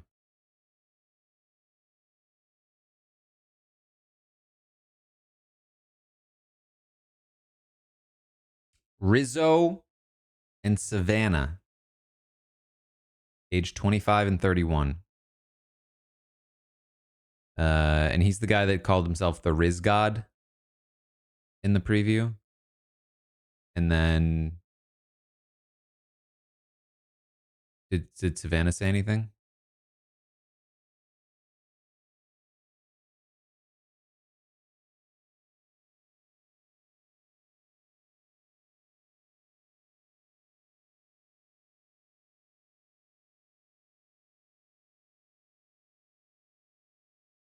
She wasn't in the promo.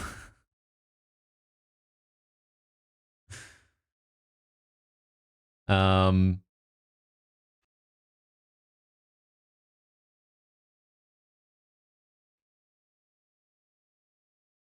she was shown in the promo. I mean, obviously not much to say about them. I have no idea what they're gonna be like. I think listen, I can't complain about them because I don't know what they're like. You know?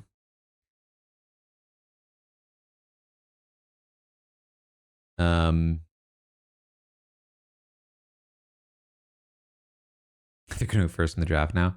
I mean, it's a good question. Are one of them likely to be the winner? I feel like I doubt it, to be honest.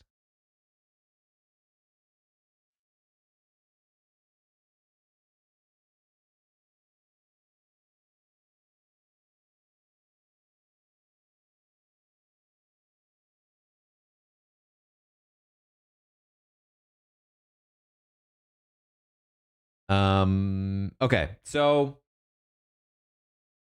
does anybody know who I had in the Survivor 50 draft of like who's going to be cast? I know I had Christian, and I also picked Asia. Those are the two I remember.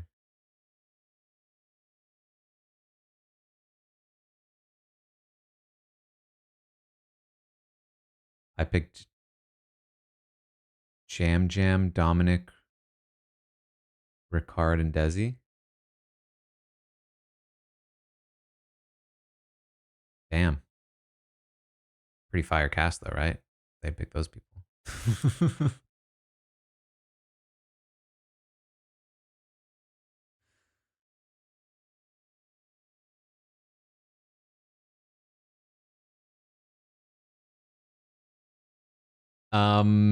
So I think the other thing to talk about is the snubs. First and foremost, of course, and I'm not even saying this because of my connection to him. I'm saying this because this is like the person I think that people have been complaining about missing the most, from what I've seen, is Rob Sesternina. I've seen so many complaints. Why was Rob cut from this cast? Um,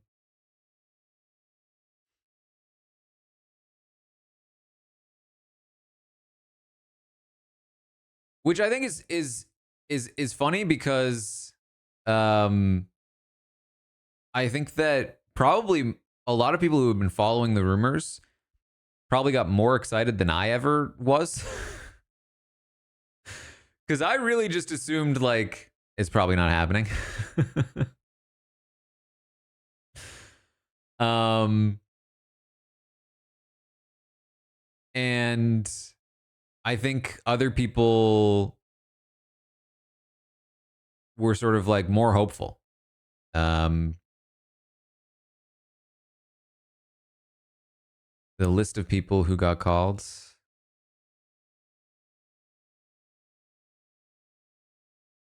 But I mean, it's pretty clear basically that he was in the mix, and they decided to not go with him, which does feel like a wild call to me.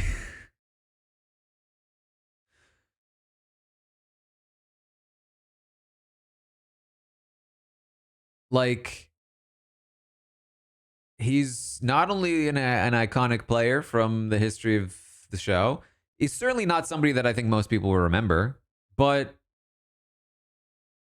like, I guess that's the thing, right? If you look at the people they chose from any season below season 30, it's all people that you might remember. You might remember, I mean, Jenna Lewis, anybody from Borneo gets an automatic pass, I think. But Jenna Lewis in particular, I think was a bit memorable from that season. Then you have Colby, Stephanie, Suri, Ozzy, Coach. Like, all of those names. Anybody that's ever seen Survivor knows all of those names. For the most part.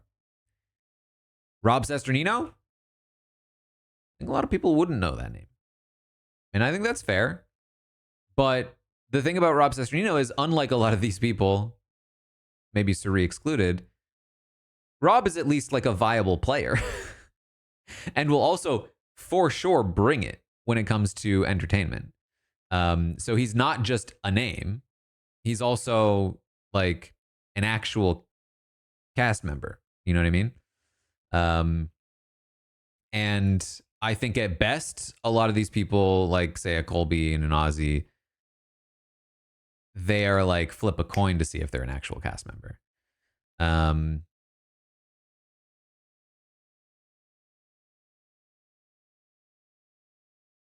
I feel like they've been teasing the Greg Buis return like every single time that there's a returning season, and it never happens. Uh, I'd like to see it someday, but you know. Um,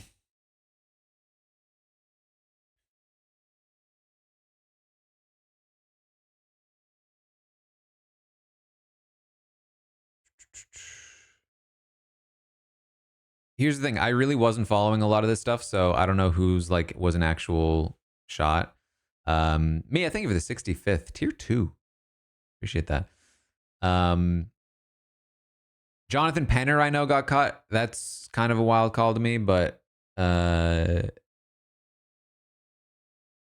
you know, he does slot into like the name recognition, you know, kind of position. Um,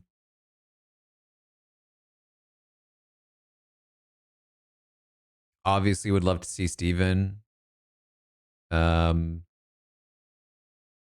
Malcolm. I mean, I'd like to see Malcolm back. I wouldn't have been like, I'm not like mad that we're not seeing him. Uh,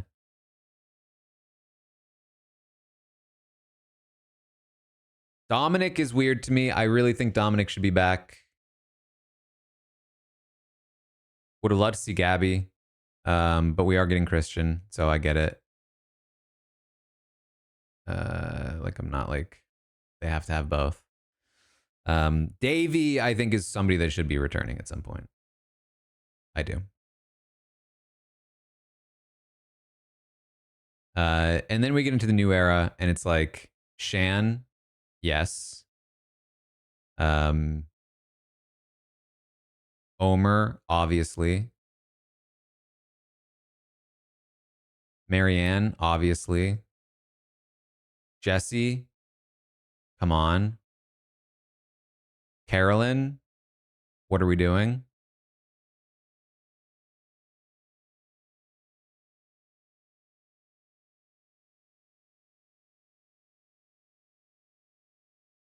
Andy would have been cool. Sam would have been, I'd been fine with.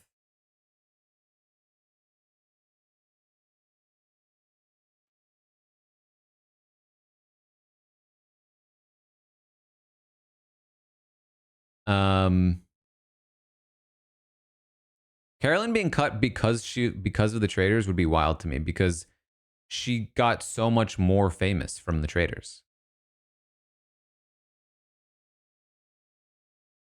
Like if they cared about the performance of this season, they would include Carolyn because there's a massive traders audience right now and she's from one of the most recent ones and she'd bring in a huge audience. I mean, Suri was obviously on the traders, but that was a while ago and quite frankly, the audience has built since has grown since season 1. Carolyn is a bigger name in the traders community, I think, right now for casuals than Suri is. Certainly more than Stephanie is.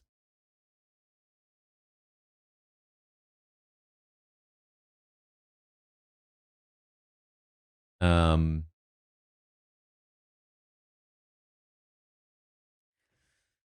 just some weird calls. I also missed Jerry Manthe. A lot of people upset that she's not coming back. Unlike most of these other big names that we saw, she actually had a good arc in Heroes versus Villains. Actually kind of came close to winning that season. She wasn't the most entertaining character that season, I would say. But she, I think, has like an actual, like she can actually bring something to a season in a way that people like Colby and Ozzy have not proven in their last attempts.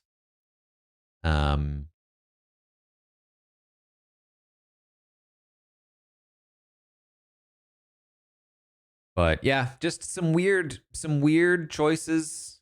Um, it's not something that has me like excited for the season. Um, even the big names like Suri, I am happy to see Suri play again, but I'm not like it's not like when Suri played Game Changers, you know? Like I have seen plenty of Suri, so I'm excited to watch her play, but I'm not like I have to watch her play. Um I've got some friends on the cast, so I'm excited to watch them. But otherwise, it just feels weird. It just feels weird. It feels like this is just a strange spot for this. Um, I really feel like Survivor 48 was one of the worst seasons that the show has put out in a while, and dumping this cast reveal that felt so heavy on that season even just feels a little strange. Um, and I think the 22nd month. And yeah, with so many people, like, yeah, if you know, in the world where like the couple of people that I'm super excited to watch get voted out early, like this is gonna be rough. um,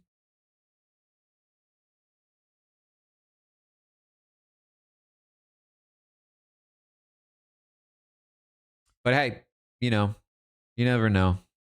It could play out well. We'll have to wait and see. There's a chance they don't do fire, which would be great.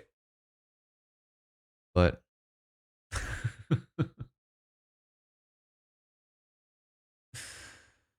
um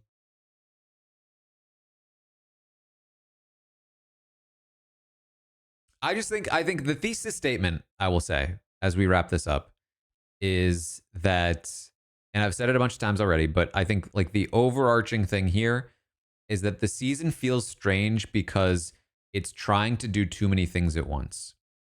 And it doesn't seem to be doing any of those things well, because there are two different casts on Survivor 50. There is the Legends Season 50 Celebration Represent All Eras of the Show cast that include Colby and Suri and Jenna. And on that cast, you have Rob Sesternino, and you have Jerry, and you have, you know, more people from the 20s, and you have maybe even some more winners here or there. You can include D, and you have I think Jesse, and you have Kyle, and you have all of these people. I think that cast exists somewhere on paper, and that's a great cast. Then you have the like, let's round up the big names from the most recent seasons with some occasional additions here and there. And on that cast, you have Jonathan and Charlie and Camilla and Tiffany and and maybe Genevieve, or maybe again Genevieve I think weirdly could fit in both, but you have maybe on that one you have Omer, and you even on that one you could have like Christian and Mike White and Angelina, and on that cast you have Dominic, maybe, and you have Q and Emily, and Rick Devins, and all of these people, right? um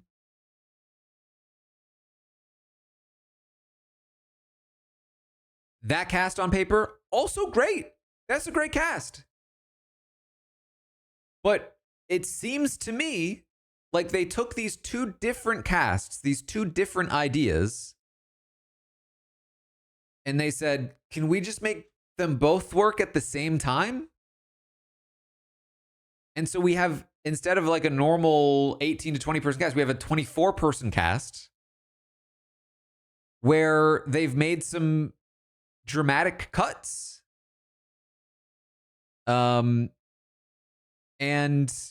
it just doesn't vibe well, I think.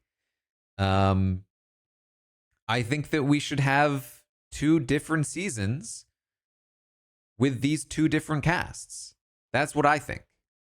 And I think that's why so many people are disappointed, because whether you wanted the cast of like the New Era Roundup or you wanted the cast of 50 seasons of Survivor Let's Celebrate with Legends, you're disappointed because you didn't get a good cast from either one of those ideas. Instead, you got some sort of weird amalgamation of something in the middle. And, you know, there are still some people there that you're like, yeah, I'm excited to see that person. But it just doesn't feel like a good, cohesive, put together cast. Gone are the days of heroes versus villains where it's like, that's a cast. Even when you have the occasional like weird inclusion, it's like, that's a cast.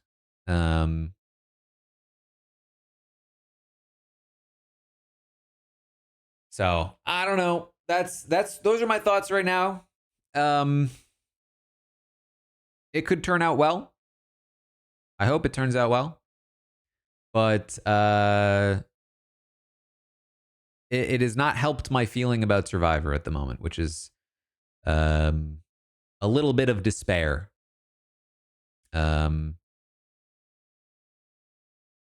Which I shouldn't be feeling, because I do think that last season was good. I think 47 was a good season. But I think they're just kind of 1-2 punching me with 48 plus this cast. So it kind of puts a lot of weight on 49, to be honest. That like, I hope 49 is good. Because if 49 is bad and then 50 is a disappointment, like, that's a real bad stretch of Survivor right there. Because the thing is that, like, while 47 was good, it was kind of like the only universally appreciated season in like a sea of ups and downs. So we'll see. We'll see. Those are my thoughts on Survivor. This was a much longer stream than I anticipated, but I guess I had a lot of thoughts. Here's what you should do if you're watching. Check out the Blood on the Clock Tower stream if you would like, that I did a couple days ago. I played with Emily and had some fun. I will be recording about the Genius UK. I think that drops today at some point, so I'll try to do that. I'll put that up on YouTube. They are demonetized, though, so if you like those videos, please head over to Patreon, where you can support the creation of them, because they are demonetized on YouTube. And then, in addition to that, over on Patreon, you can see me react to The Devil's Plan as well, which is a much more fun show to react to, and a lot more complicated and a lot more interesting. So you can check those out over on the Patreon. I have episode 7 recorded. I need to edit it. I think I can get that done today. So you can look forward to that if you are already in the Patreon. And in addition to that, tomorrow, the Big Brother 22 retrospective is happening. This coming weekend, I believe we are doing the official Survivor 50 draft, now that we know the cast. So you can check that out. Tons of stuff going on. Thank you for hanging out over here. If you enjoyed this, and I will see all of you next time.